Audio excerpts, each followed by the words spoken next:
setting your priorities to stay within your budget. Welcome to my YouTube channel.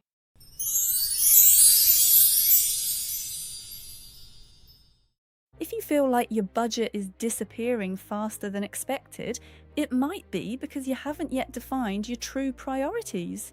We're going to define the necessary priorities for your wedding budget so that everything fits together properly.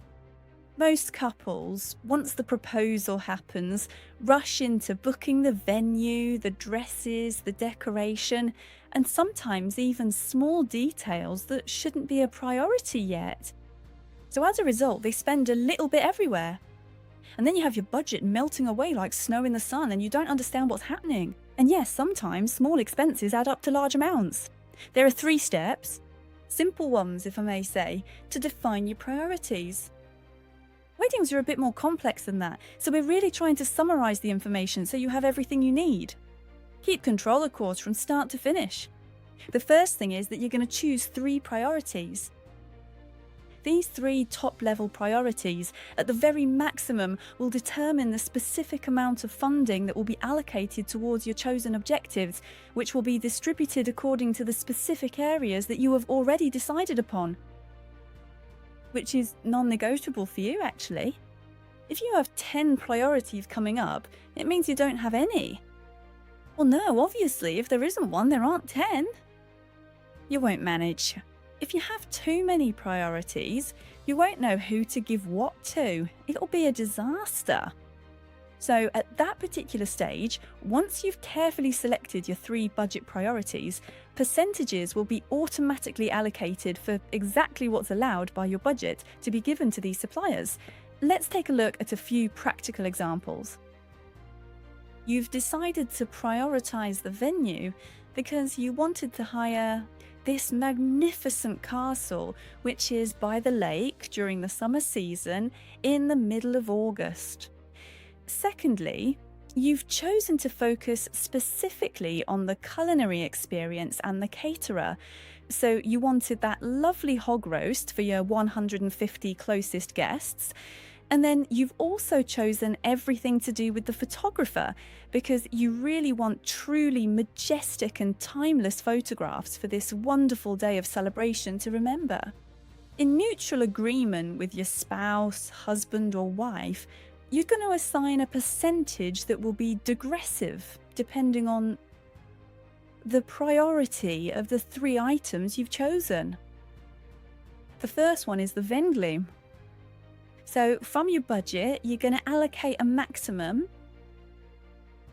It's generally good because it's a bit more complex, but to give you an idea, you'll allocate a maximum of 17% of your total budget to your venue. Secondly, is the catering, is the guests. You'll allocate a maximum of 12%, and so on. Ultimately, the budget is personal because only you know the total budget for your wedding. Let's take an example. If you eventually find yourself at 17% with 7,000 francs or 7,000 euros, regardless of which currency you're using, for your venue hire, you know that the perfectly situated lakeside castle must not exceed 7,000, and you can apply this logic and so on and so forth to stay within the wedding budget. You can find the modules for sale on the website www.mpw-event.com, which will guide you through your wedding to the final result. With a turnkey solution, everything you need to get there with peace of mind. In these modules, you'll also find everything related to percentages. You'll find a budgeting tool that will help you calculate your budget to stay within your budget without exceeding it. Once you've adjusted your budget based on these 3 priorities, you can distribute the remaining balance of your available funds to the different suppliers and vendors. Well, it is actually a little more complicated than that, but once you've allocated this percentage to your 3 priorities, you'll obviously have a balance left. With this remaining balance, you'll be able to distribute it to everything else involved in planning your wedding. It could be decorations, it could be an officiant, it could be flowers, it could be... It's very general.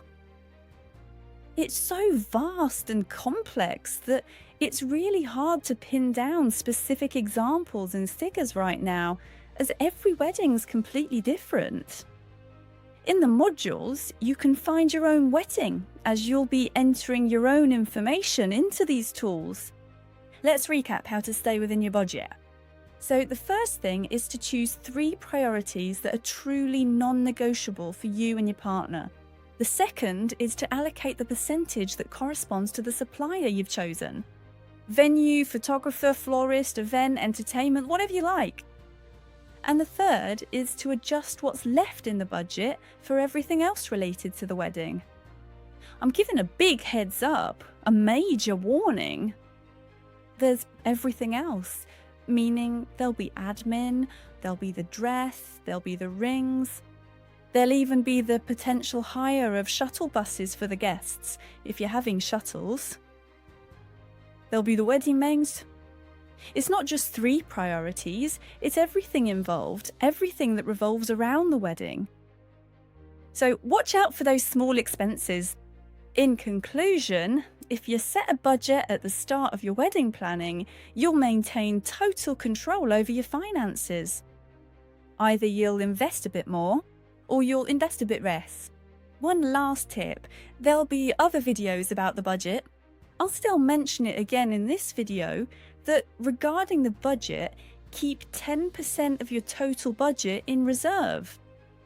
Because often small expenses can crop up.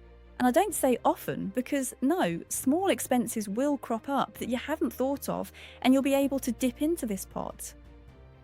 I think we've pretty much covered everything to do with the wedding budget. I'll see you soon for other topics. See you soon.